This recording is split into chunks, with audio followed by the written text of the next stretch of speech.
P T I چاہتی ہے چوتھا دور ہو، انہیں لکھ کے ڈیمانڈ دے دی. 2 چیزیں تھیں، میں نے پہلے دن سے آپ کو کہا یہ دونوں چیزیں نام آنے والی ہیں. اب جو ایک خبر لیک ہوئی ہے، کیونکہ جو سینیٹر عرفان صدیقی صاحب انہوں نے تو انکار کر دیا کہ اس میں کوئی صداقت نہیں، لیکن 2 بڑے سینئر جرنلسٹوں نے، بڑے اہم جرنلسٹوں نے، ایک اسلام آباد کے، ایک لاہور کے، ایک ہے سلمان غنی لاہور سے جن کا مسلم لیگ نون سے بہت تعلق ہے اور میاں برادران سے بھی بہت تعلق ہے، اور بڑی مستند خبر وہ دیتے ہیں، ایسے بات نہیں. وہ کہتے ہیں سب کچھ تیاری ہو گئی، جواب لکھ لیا کہ جناب بات سیدھی سی ہے کہ 26 نومبر پہ بناتے ہیں جوڈیشل کمیشن. تو کیسے بنائیں گے؟ پہلے آپ لسٹیں دیں، آپ لاشوں کی فہرستیں دیں، آپ لاپتہ افراد کی فہرستیں دیں، آپ بتائیں کتنے لوگ کہاں غائب ہوئے، کیسے ہوا، کیا ہوا. تو ہم اس کے لیے بھی کرتے ہیں، پھر جوڈیشل کمیشن بناتے ہیں. اور 9 مئی تو بھول جائیں، اس لیے کہ وہاں تو سزائیں مل گئیں، وہاں تو فیصلے ہو گئے، عدالتوں میں کیس ہے، تو اس کے معاملات پہ ہم نہیں بنا سکتے. لیکن عرفان صدیقی کہہ رہے ہیں کہ نہیں، ابھی ایسا کوئی فیصلہ نہیں ہوا. تاہم خبر یہی ہے کہ نواز شریف، شہباز شریف، مریم نواز اور اہم جو مسلم لیگی رہنما ان کی ملاقات ہوئی، اور اس میں شہباز شریف صاحب کو باقاعدہ قائد نے ہدایات دے دی کہ جناب دباؤ برداشت نہیں کرنا. ٹھیک ہے، سیدھی سی بات ہے، دباؤ کوئی نہیں برداشت کرنا، کسی کی کوئی بات ماننے کو تیار نہیں ہے. جو ہے وہ ہے، جو موقف ہے حکومت کا وہ اپنا موقف رہنا چاہیے. تو اس میں چانسز یہی ہیں کہ جب ادھر سے آئے گا لکھ کے جواب، صاف جواب آئے گا، تو پھر چوتھا دور کس طرح ہوئے گا؟ اللہ کرے ہو جائے، کوئی راستہ نکل آئے، لیکن لگ نہیں رہا. زیادہ چانسز یہی ہیں کہ چوتھا دور نہیں ہوگا. اور پھر یہی کیا دما دم مست کلندر والی بات، کیونکہ 8 فروری کی کال بھی دی ہے یوم سے آگے، اس کا بھی ابھی کٹی کٹا نکلنا ہے. لیکن ایک اور جو خبر، جو بڑی خبر آئی، وہ بڑی ہے دلچسپ ہے کہ جب طیارہ اغوا کیس کی بات تھی اور مشرف کا دور تھا، پرویز مشرف جو زبردستی کے صدر تھے، جنہوں نے ایک منتخب حکومت کو گرایا تھا، اور نواز شریف پر طیارہ اغوا کا کیس بنا تھا، پھر ان کو سزا ہو گئی تھی، اٹک جیل پہنچ گئے تھے. تو اس وقت بل کلنٹن نے اسلام آباد میں ایک باتھ روم میں ملاقات کی کس سے؟ چیف جسٹس ارشاد حسن سے، اور ان سے پوچھا، بلکہ اسے یقین دہانی لی کہ جناب تسی پھانسی تو نہیں دین لگے؟ کیوں کہ پاکستان ایک منتخب وزیر اعظم کو پہلے پھانسی دے چکا تھا، لہٰذا شک یہی تھا دنیا کو کہ یہ دوسرے وزیر اعظم کو بھی پھانسی دے دیں گے، کیونکہ روایت جو قائم ہو چکی تھی، اب شک تو ہونا تھا.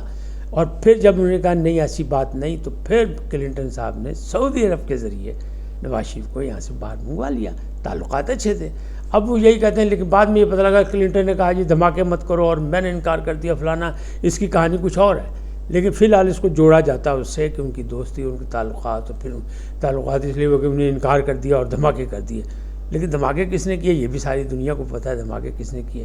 وہ وہی تھی ملٹری اسٹیبلشمنٹ. اور کون تھے؟ جہانگیر کرامت، جس کی پھر انہیں سزا بھی ملی تھی. جو بھی ہے وہ بھی سامنے ابھی تک یہ راز ہی ہے. تاہم میں اس بات، 2 چیزوں کی ہے، اس بات کی بھی میرے گواہی ہے، لیکن میں اپنی سوانح عمری لکھ رہا ہوں، اس میں یہ ساری چیزیں آئیں گی، انکشاف ہوگا. اور دوسرے کہ اصل کیس کیا تھا، دھماکہ کس نے کرایا، کیسے ہوا. اور دوسری طرف یہ جو باتھ روم ملاقات ہے، یہ کوئی بڑی بات نہیں ہے. کلنٹن صاحب گئے بہانے سے، پیچھے وہاں ارشاد حسن صاحب بھی پہنچ گئے، یہ چیف جسٹس تھا، اور ان کی قیدانی ہو گئی. تو اس قسم کے معاملات بھی کیے جاتے ہیں. لیکن مجھے یہ اعزاز حاصل ہے کہ میں نے ایک پاکستانی وزیر اعظم سے باتھ روم میں 15 سے 20 منٹ کے مطلب باقاعدہ ان کا ایک انٹرویو کیا ہے. وہ بھی میں اپنی کتاب میں انکشاف کروں گا، کون ہے، کیسے ہے، کیا ہوا تھا، کس نے کرایا تھا. تو یہ ہوتا ہے، عام آدمی نہیں اس بات کو مانتا، نہ مان سکتا ہے، نہ ہو سکتا کہ جناب اتنی بڑی شخصیات اور بات ہو رہی باتھ روم میں جا کے. کیونکہ باتھ روم کو تو اچھا نہیں سمجھا تھا، لیکن بھائی باتھ روم تو بڑا خفیہ جگہ ہوتی ہے، اور بڑی اہم جگہ ہوتی ہے، اور بڑی رازدار جگہ ہوتی ہے. اور بہت سے منچلے تو وہاں بڑے بڑے، اسی لیے وہ نعرے بھی اپنے لکھ دیتے ہیں، اپنی سیاست بھی وہاں کرنا شروع کر دیتے ہیں، جو کہ کوئی اخلاقی طور پہ اچھی بات نہیں، لیکن انہیں پتہ ہے کہ یہ بڑی اہم جگہ ہے. تو ایسا ہو جاتا ہے، ایسا ہو سکتا ہے. اور چونکہ میں خود یہ اعزاز حاصل کر چکا ہوں، تو اس لیے مجھے تو یقین ہے کہ یہ بات بالکل سچی ہوگی. یہ کس نے کی بات؟ یہ ایک وہ جو تھے ہمارے ایک کرکٹ بورڈ کے جو چیئرمین بھی رہے تھے، ڈاکٹر اشرف جو تھے، وہ یہ ان کی بات ہے. انہوں نے کتاب لکھی ہے، اس کتاب میں انکشاف کیا ہے. یہ مشرف صاحب کے دور میں کرکٹ بورڈ کے صدر تھے، تو یہ بڑے اہم آدمی تھے، یہ این جی اوز کے لیے بھی کام کرتے تھے، اور مجھے بھی ان کے ساتھ کام کرنے کا موقع ملا. تو وہ انہوں نے ایک کتاب لکھی، اس میں بہت سے انکشافات کیے. تو انکشافات تو پھر انکشافات ہوتے ہیں، کیونکہ جو لوگ تاریخی گواہ ہیں ان کو چاہیے کہ اس تاریخ کو لکھیں، اور جو بھی جہاں بھی جس بھی فیلڈ میں وہ لکھیں، تاکہ قوم کے سامنے قوم اس سے فائدہ یا نقصان جو ہے، نقصان سے بچ جائے، کوئی فائدہ اٹھا سکتے تو اسے یہ ساری چیزیں سامنے آنی چاہیے۔